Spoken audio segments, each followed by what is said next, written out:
Laila Helen Tubraut, det er første gangen du er på et landsmøte til Norsk Arbeidsmannsforbund, og du er hjemmehjelp og går under vask og renhold. Hva forventer du av dette landsmøtet?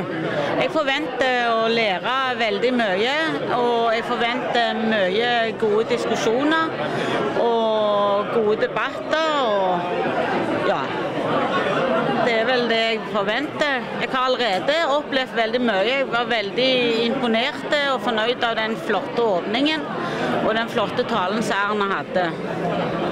Ja, hva er dine forventninger, som du sier, til landsmøtet, men hva er det som er viktig for deg? Det viktigste for meg er at vi får igjennom noen av de tingene som vi har jobbet for å få med på dette landsmøtet. De avtalene som vi har lagt til og sendt den.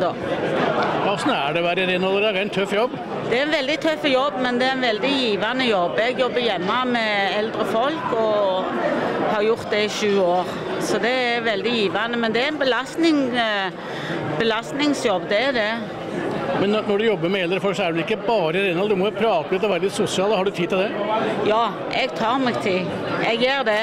Egentlig så har vi ikke så mye tid, men vi prøver å ta oss litt tid. Vi gjør det. Det er kjempegildt. Det er det som gjør at jobben er gild da. Det er det med det sosiale. En kopp kaffe og kake, det er greit? En kopp kaffe er greit hvis du har tid, men som regel så har du ikke så god tid. Men bare det å være der og snakke med dem og liksom at de har noen å snakke med, alle de som sitter så mye alene, det setter de pris på. Ja, hva er det folk er opptatt av sånn stort sett når du er ute og gjør jobben din? De er jo opptatt av de vanlige dagligdagse ting, og at de får hjelp til det de trenger, at de kan få lov å være hjemme. Det er de opptatt av, for jeg går til mange eldre.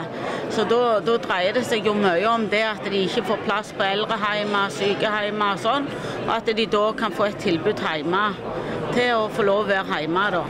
Så det er ikke bare skurefila du bruker også huet for å være litt sosialarbeider? Ja, de må prøve på det.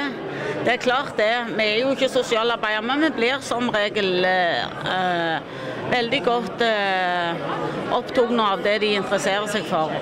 Og trives i jobben, og er det godt å være organisert? Ja. Jeg vil aldri jobbe noen plass uten å være organisert. Det anbefaler jeg til alle. Det gjør jeg, uansett hvor de jobber henne. Bare positive ting.